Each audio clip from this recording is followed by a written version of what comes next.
आज हम डिस्कस करेंगे theory of the porous plug experiment या फिर इसको थर्मोडायनेमिक ट्रीटमेंट भी कहते हैं। लास्ट टाइम हमने पूरा इसकी कंस्ट्रक्शन पढ़ी थी, वर्किंग पढ़ी थी। जब हम थ्योरी देखते हैं थर्मोडायनेमिक ट्रीटमेंट देखते हैं। तो आपको लास्ट टाइम याद हो तो मान लेते हैं कि कोई ये आपकी जो बी ली थी हमने ट्यूब्स, ये वही ट्यूब्स हैं बी, और ये बीच में क्या है आपका पोरस प्लग। ये पोरस प्लग कंसीडर किया, ये क्या है इंसुलेशन, ताकि इंसुलेशन मीन्स ना ही हीट हमारे पास सिस्टम हीट ऑब्जर्व कर पाए ना हीट रिलीज कर पाए। अब एक बात तो क्लियर है, अगर सिस्टम हमारा इंसुलेटेड है तो ना ही कोई हीट हम गेन करेंगे ना ही हीट रिलीज करेंगे। तो इट मीन्स हीट चेंज क्या है, ज़ीरो है।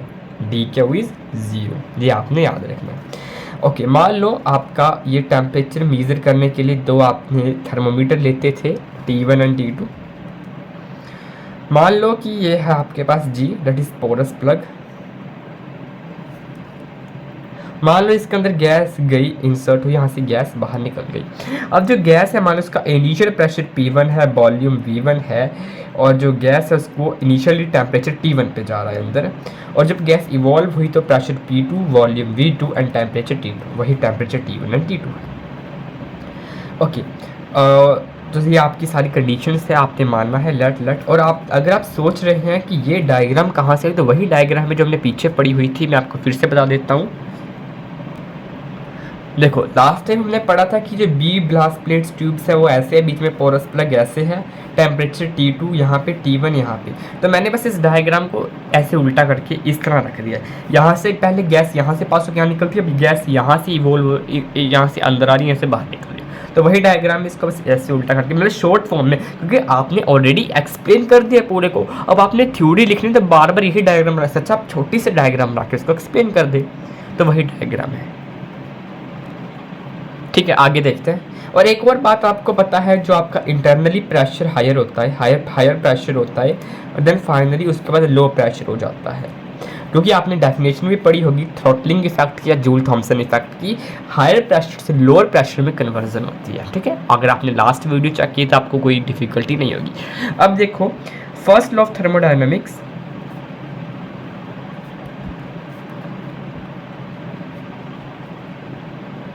according to first law of thermodynamics, dE equal to dQ plus PdV। अब यहाँ पे आपको पता है dQ equal to dQ plus dW, but work done क्या हो जाएगा, माइनस PdV। तो यहाँ पे साइन प्लस नहीं, आपका ब्रैकेट में माइनस आएगा, तो that is dQ minus PdV। तो इस बात का खास ख्याल रखना है। अदरवाइज आप ऐसे भी लिख सकते हैं इसको, DE equal to DQ plus DW, उसके बाद आप ये वाला स्टेप लिखना, क्योंकि ऐसे आप यहाँ पे प्लस माइनस की मिस्टेक कर देते हो।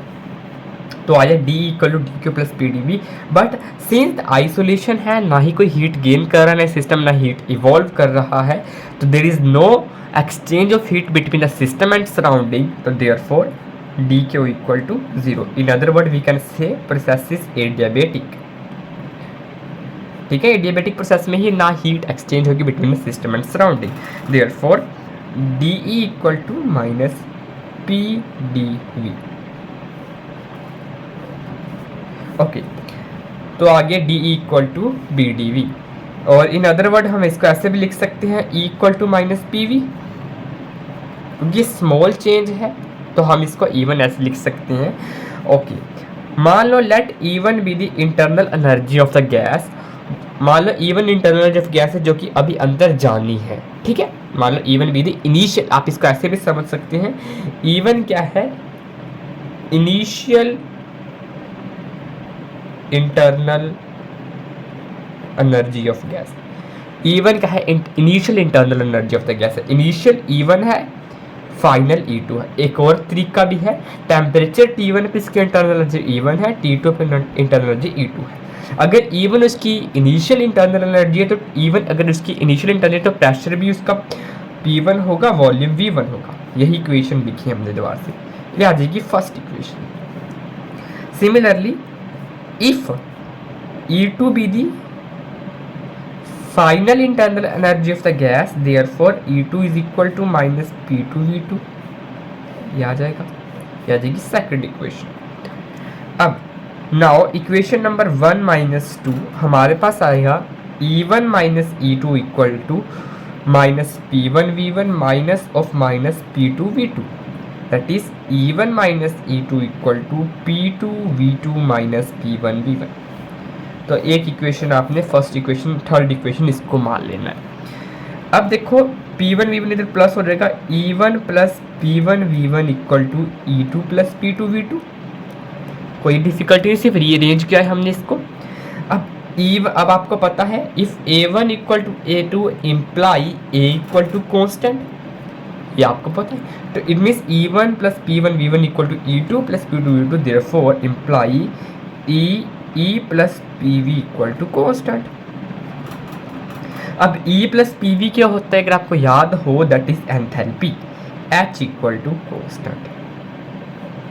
क्योंकि आपको पता है एंथैल्पी का फॉर्मूला क्या होता है, internal energy into PV. It means जो जूल्स एंड थॉमसन इफेक्ट है या थ्रॉटलिंग इफेक्ट है, वो उसके अंदर एंथैल्पी कांस्टेंट रहती है। एंथैल्पी इज रिमेन्स कांस्टेंट, या एक और वे में कह सकते हैं it is iso enthalpic process, iso enthalpic process. Done. तो अब मैं आपको अपने नोट्स पर से बता देता हूँ आपने लिखना कैसे कैसे है। तो ये रहे मेरे नोट्स, आपने वही बात लिखनी है कि गैस इंसर्ट हुई, इसका प्रेशर इंटरनली P1V1 T1 है और गैस निकली, इसका प्रेशर P2V2 T2 है। तो वही आ जाएगा आपका। नेक्स्ट आता है वर्क डन। देन उसके बाद आपका फर्स्ट थर्मोडायनेमिक्स लगा, since that no enthalpy change between the heat, है ना, क्योंकि हीट चेंज नहीं हुई है ना बिटवीन द सिस्टम सराउंडिंग, तो डी क्यू 0 हो जाएगा। डी ई क्या हो जाएगा, D W that is minus P D V आ जाएगा। इंटरनल एनर्जी इनिशियल है, E2 फाइनल है, ये E1 माइनस E2 आ जाएगा। तो आपके पास H कांस्टेंट आ जाता है। Simplification, thus the in Joule Thomson experiment initial and final enthalpies are equal, therefore the enthalpy remain unchanged in a throttling process, and the process in which enthalpy remain constant is known as isoenthalpic process. It means Joule and Thomson effect is isoenthalpic process. और एक और छोटी सी चीज आपने इसके अंदर से समझ लेनी है, जो थर्ड इक्वेशन है, थर्ड इक्वेशन से एक और रिजल्ट आएगा, वो देखते हैं हम। है E1 minus E2 equal to P2V2 minus P1V1, ये इक्वेशन नंबर 3 है। इसको मैं साइड रख देता हूँ, यहाँ से देखिए। अब 3 केस अराइज होंगे यहाँ से, 3 केसेस अराइज। पहला case, if P2V2 is greater than P1V1। Second case, if P2V2 is less than P1V1। और third case, if P1V1 is equal to P2V2। Okay, अब मुझे डायग्राम के लिए फिर से इस पेज का यूज करना पड़ेगा। देखो पहले केस में P2V2 is greater than P1V1, अगर P2V2 बड़ा होगा P1V1 से, तो यहाँ पे imply E1 is greater than E1। अगर P2V2 बड़ा होगा P2V2 छोटा होगा, अगर ये बड़ा होगा तो ऑब्वियस E2 बड़ा होगा, यहाँ पे imply E2 is greater than E1। ठीक है, अगर दोनों यहाँ पे दोनों इक्वल है तो ऑब्वियस है यहाँ पे भी दोनों इक्वल ही होंगे, imply E1 is equal to E2। आप इसको ऐसे भी समझ सकते हैं, E1 plus P1V1 is equal to E2 plus P2V2। यहाँ से आपको और क्लियरली विजिबल हो सकता है कि P2V2, जब P2V2 बड़ा होगा P1V1 से, तो ऑब्वियस है E1 is greater than E2। जब P2V2 छोटा होगा P1V1 से, तो ऑब्वियस है E2 is greater than E1। अब पीछे डायग्राम में चलते हैं। यहाँ पे डायग्राम देखो, डायग्राम में देखो क्लियरली सीन है। अगर आपके पास पहले में E1 बड़ा है, E2 छोटा है, मीन्स इंटरनल एनर्जी पहले ज़्यादा है फिर कम हुई। जब गैस इसके अंदर से पास हुई तो इंटरनल एनर्जी पहले ज़्यादा है फिर कम हुई। इट मीन्स पहले टेम्परेचर ज़्यादा था फिर कम हुआ। इट मीन्स टेम्परेचर ज़्यादा से कम हो रहा है, इट मीन्स कूलिंग। टेम्परेचर पहले ज़्यादा फिर कम हो, इट मीन्स कूलिंग। इस केस में कूलिंग इज प्रोड्यूस्ड। दूसरे केस में E2 बड़ा है E1 से, E2 is greater than E1, it means T2 is greater than T1, मतलब पहले टेम्परेचर कम था बाद में ज़्यादा हो गया। E2 बड़ा है मीन्स टेम्परेचर ज़्यादा है, पहले कम था टेम्परेचर फिर बढ़ गया टेम्परेचर, इट मीन्स टेम्परेचर कम से टेम्परेचर बढ़ा, it means heating is produced, heating is produced, ठीक है ना। During the throttling process, during the Joule's Thomson effect, heating is produced. Third case में E1 equal to E2, internal energy same है, temperature भी same होगा, तो neither heating nor cooling is produced, ठीक है। तो ये आपने पढ़ लेना है, 3 केसेस अराइज होंगे, तो ये लिखना है आपने। Internal energy of the gas पहले केस में डिक्रीज है on the passing through the polar, hence the cooling is produce.